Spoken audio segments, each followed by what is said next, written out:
మెరిసే తెల్లని చర్మం కోసం Japanese glutathione fruits flowers extract తో చేసిన ప్రిస్మాస్ గ్లూటా రోసా సోప్. ఓం శ్రీ మహాగణాధిపతయే నమః. ఇప్పుడు గత కొన్ని సంవత్సరాలుగా నడుస్తున్నది ఏమిటంటే, లక్షల రూపాయల డబ్బులు, కోట్ల రూపాయల డబ్బులు వెచ్చించి మనస్తాపాన్ని కొనుక్కుంటున్నారు, మనశ్శాంతిని పోగొట్టుకుంటున్నారు. అదేంటండి గురుగారు, డబ్బులు వెచ్చిస్తే ఏదైనా మనశ్శాంతి సుఖ సంతోషాలు దొరుకుతాయి కదా, పోగొట్టుకోవడం అంటే ఏంటండి, ఎందుకు ఆ మాట అంటున్నారని మీకు డౌట్ రావచ్చు కదా. అష్టవర్షాత్ భవేత్ కన్యా పుత్రవత్ పాలితామయా అంటే కన్యాదానము అని అంటాం మనం. ఎంతో పవిత్రమైనటువంటిది. ఉద్ధరేత్ సప్తగోత్రాన్ని కులం ఏకోత్తరం శతం. అటు 7 తరాల వాళ్ళని ఇటు 7 తరాల వాళ్ళని ఉద్ధరింపజేసేటువంటిది వివాహం. అంటే వివాహంలో ఉండేటువంటి గొప్ప యోగ్యత ఏమిటి అంటే, పురుషులు లేక కేవలం ఆడపిల్ల మాత్రమే ఉన్నది అన్నప్పుడు ఆమెకి వివాహం చేసిన తర్వాత కొంతకాలానికి ఎప్పుడో పెద్దవాళ్ళు గతిస్తారు కాబట్టి, ఆ అమ్మాయి యొక్క తల్లి తండ్రి ఎవరైనా మరణించినట్లయితే, ఆ అమ్మాయికి పుట్టేటువంటి సంతానం మగపిల్లవాడు కనుక ఉన్నట్లయితే, ఆ పిల్లవాడికి తల్లి తండ్రి బ్రతికున్నప్పటికీ కూడా కర్మ చేసేటువంటి అధికారం కలదు. ఎవరికి ఉందండి అంత అధికారము? ఎవరికీ లేదు. అంత యోగ్యం. ఆ ఇంటి నుంచి మన ఇంటికి ఒక ఆడపిల్ల వచ్చి మన ఇంటిని ఉద్ధరింపజేస్తుంది, మన వంశాన్ని ఉద్ధరింపజేస్తుంది. కన్యాదానము అంటే అది. కానీ ఈ మధ్యకాలంలో వేలం వెర్రి అంటారు కదా, పిచ్చి 10 రకాలు అనుకుంటూ పోతే అనేక రకాలు ఉంటూ ఉంటాయి. అవి ఎక్కువయ్యి ఇటువంటి దారుణమైన స్థితికి తీసుకువెళ్తున్నారు. అంటే 2 విషయాలు చెప్తాం మళ్ళీ ఇందులో. పూర్వకాలము అంటే నా చిన్నప్పుడు కూడా అనుకోవచ్చు, నేను పూర్వ మనిషిని, ఇప్పుడు మనిషినేం కాదు. నాది కావచ్చు, మా ఇంట్లో అందరివి కూడా 5 రోజులు వివాహాలైనవి. చక్కగా ముహూర్తాన్ని చూసి ఆ ఇద్దరికీ కూడా జన్మ నక్షత్రాల రీత్యా ఏ ముహూర్తాలు అనుసరిస్తాయి, ఏ ముహూర్తంలో వీరికి వివాహం కనుక నిశ్చయిస్తే జీవితకాలం సుఖంగా ఉంటారని చెప్పి పెట్టుడు ముహూర్తాలు కాకుండా నిర్ణయించటం. ఆ కన్యాదాన సమయం వరకు కన్యాం సాలంకృతాం సాధ్వీం సుశీలాయ సుధీమతే పర్యతోహం పర్యచ్ఛామి ధర్మకామార్థసిద్ధయే కన్యాం కనక సంపన్నాం కనకాభరణైర్యుతాం దాస్యామి విష్ణవే తుభ్యం బ్రహ్మలోకే జిగీషయా కన్యే మమాగ్రతో భూయాః కన్యే మే దేవి పార్శ్వయో అనుకుంటూ చక్కగా శ్లోకాన్ని చెప్పి అమ్మాయి యొక్క చేతిని కొబ్బరి బొండంతో పిల్లవారి చేతిలో పాలతో పెట్టడం జరుగుతుంది. స్వర్గంలో కుదిరించారు, భూమిలో మేము చేస్తున్నాము. ఆ జంట నిండు నూరేళ్ళు కూడా స్వర్గంలో ఉన్నట్టుగా సంతోషంగా ఉండాలి అని ఈ పెళ్లి చూపులప్పుడు కానీ ఎప్పుడూ కూడా ఒకళ్ళొకళ్ళు కనీసం చేతులు సెకండ్ కూడా ఇచ్చుకునే వాళ్ళు కాదు. పెళ్లి చూపులు అయిపోయి ఎవరిదారు వాళ్ళు వెళ్ళిపోయేవారు. అప్పట్లో కనీసం ఫోన్లు కూడా ఉండేవి కాదు మాట్లాడుకోవడానికి. ఇప్పుడు ఫోన్లో వచ్చినాయి అన్నీ ఇక పెళ్ళికి ముందే అన్నీ అయిపోతున్నాయి. ఇది అవ్వలేదని చెప్పడానికి వీల్లేదు. అంతకు మించి ఏమిటంటే రకరకాలుగా ఇందాకన్నా పిచ్చి 10 రకాలు ఉంటుందని అన్నా కదా, అందులో ఏదో ఒక రకం ప్రీ వెడ్డింగ్ అని చెప్పి గాల్లోంచి వెళ్లాడుతున్నట్టుగా, నిప్పుల మీద పోసుకుంటున్నట్టుగా, పూల మీద పోసుకున్నట్టుగా, చాక్లెట్లలో దొర్లినట్టుగా, బురదలో దొర్లినట్టుగా రకరకాలుగా చేసుకుంటూ వస్తున్నారు. ఇద్దరి జాతకాలని పరిశీలించి ఒక ముహూర్తాన్ని నిర్ణయించి ఆ ముహూర్తానికి కన్యాం దృష్ట్వా అన్నప్పుడు, అంతకు మునుపే ఇటువంటి పనులన్నీ నువ్వు చేస్తున్నావు అని అంటే గ్రహముల యొక్క అనుగ్రహం నీకు ఎలా లభ్యమవుతుందో ఒకటి ఆలోచించుకోండి. ఇది నేను ఎంత చెప్పినా ఎవరికి ఉపయోగం లేదు. ఎందువల్లనంటే కాకరకాయ చేదుగా ఉంటుంది నా మాటలాగా. వాళ్ళ ప్రతిదీ కూడా మనకు ఫ్యాషన్ అయిపోయింది. ఏది ఫ్యాషను ఏది ఫ్యాషన్ కాదో కూడా మనకు అర్థం కావట్లా.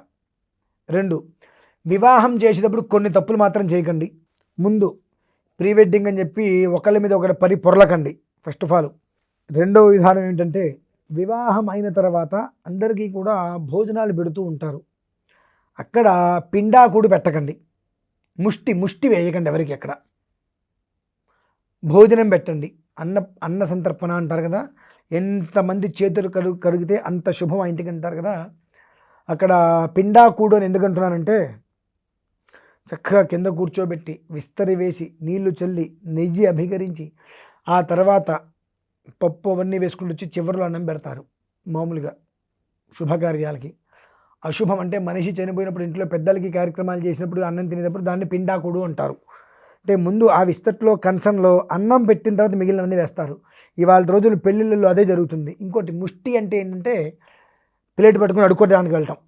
షూ వేసుకొని చక్కగా అన్నం పరబ్రహ్మ స్వరూపం అని అంటూ ఉంటాం కదా.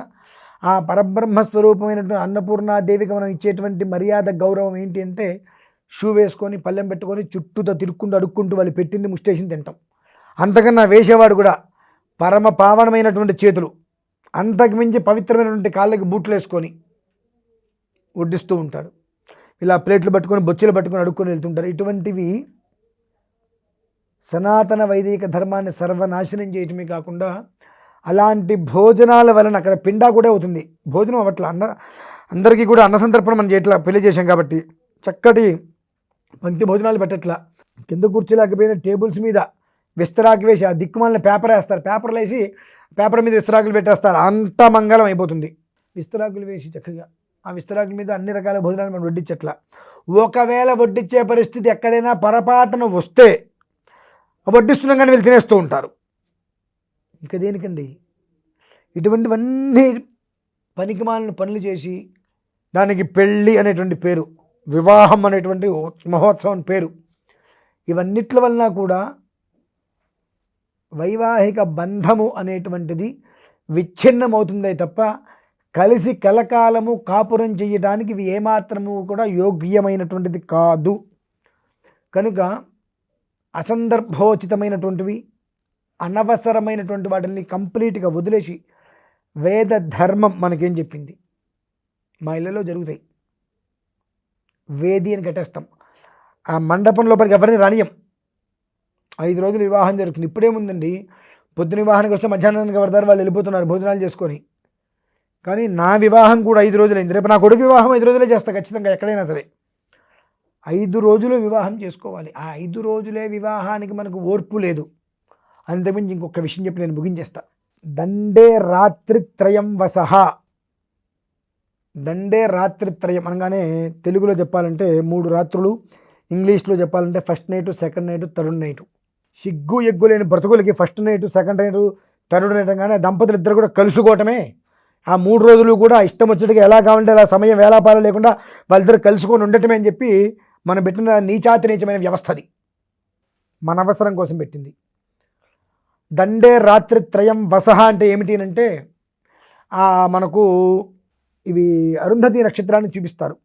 ఆ అరుంధతి నక్షత్రాన్ని చూపించడానికి పూర్వము ఒక బొమ్మ ఇస్తారు మన మధ్యలో, ఆ దంపతుల దగ్గర ఇస్తారు. అదే మనకు బొమ్మ అప్పగింతప్పుడు కూడా చేస్తారు. అది ఆ శేషహోమం, ప్రవేశ హోమాలు జరిగినప్పుడు, ఈ హోమాల గురించి మీకు తెలియదులే కానీ అరుంధతిని చూపించడానికి వెళ్ళినప్పుడు దండే రాత్రిత్రయం వసహ అని చెప్పి ఒక బొమ్మకి ఒక వస్త్రం చుట్టిస్తారు. అదే బొమ్మని అప్పగింతలప్పుడు కూడా ఇస్తూ ఉంటారు. ఏ బొమ్మ అయితే ఇస్తారో ఆ బొమ్మని ఈ 3 రాత్రులు అనంటే ఆ దంపతులు ఇద్దరి మధ్యన ఆ బొమ్మను పెట్టాలి. మనిషికి కావాల్సింది ఆవేశము కాదు, ఒక ఆలోచనతో కూడుకున్నటువంటి ఆశయం, నిగ్రహం అంటారు. మనోనిగ్రహం, ఇంద్రియ నిగ్రహం అని చెప్పి ఆ దంపతులు ఇద్దరిని 3 రాత్రులు గదిలో పడుకోబెడితే ఆ 3 రాత్రులు కూడా ఆ బొమ్మ మధ్యలో పెట్టి వాళ్ళిద్దరు అటు ఇటు పడుకోవాలి. ఒకరినొకరు స్పృశించకుండా. శ్వాస అనేటువంటిది ఎగశ్వాస దిగశ్వాస అనేటువంటిది కొంతమంది పక్కన కూర్చొని బొమ్మ మనం తట్టుకోలేము, ముట్టేసుకోవాలి, ఇంకెట్లా రకరకాలుగా వెళ్ళిపోతూ ఉంటారు. అవి ఏమీ లేకుండా చాలా నార్మల్గా ఒక మనిషి ఎలా అయితే కనుక పడుకుంటారో, ఒక అమ్మ దగ్గర నాన్న దగ్గర పడుకుంటే ఎలా పడుకుంటామో అలానే ఆ 3 రాత్రులు నిద్ర చేయగలగాలి. 3 రాత్రులు అంటే అవి ఒకరి మీద ఒకరి పట్టం కాదు, తెలిస్తావట్లా. ఇద్దరూ ఒకే మంచం మీద పడుకున్నప్పటికీ కూడా ఆవేశం అనేటువంటిది ఎక్కడా లేకుండా శుచిస్మితంగా చక్కటి మనశ్శాంతి, ప్రశాంతమైన నిర్మల వాతావరణంలో ఉండగలిగారా, ఆ జన్మాంతము వాళ్ళ మధ్యలోకి ఇంకెవరు రారు. అది దానికి మూలార్థం. అది తెలుసుకోండి ముందు. వివాహం అంటే ఏంటి? వివాహం అయిపోయింది, ఫస్ట్ నైట్కి పంపించండి అని చెప్పి గుళ్ళో లోపల తీసుకెళ్ళి పాలు పళ్ళు పంచదారలు అన్నీ పెట్టేసేసి ఉండమంటం కాదు. చాలా తప్పది, గుర్తుపెట్టుకోండి. ఈ విషయం తెలియకుండా వివాహ సాంప్రదాయాన్ని నడిపేస్తున్నారు అందరూ కూడా. ఎందుకు నడుపుతున్నారో అర్థం కావట్లా. సాంప్రదాయాన్ని తెలుసుకోండి, చక్కగా జీవించడానికి ఉండేటువంటి మార్గాన్ని మనం వదిలేసాం. ఆ మార్గాన్ని పట్టుకొని విడిపోవాలి అనేటువంటి కాన్సెప్ట్ లేకుండా, విడిగా ఉండాలి అనే ఆలోచన లేకుండా, ఒకరి మీద ఒకరికి ప్రేమానురాగాలతో ఉండాలంటే చేయాల్సిన ప్రక్రియలు ఏవైతే ఉంటాయో వాటిని అర్థం చేసుకొని, తెలుసుకొని, ఆచరించి జీవితంలో సుఖంగా ఉండాలని కోరుకుంటూ సెలవు తీసుకుంటున్నాను. స్వస్తి.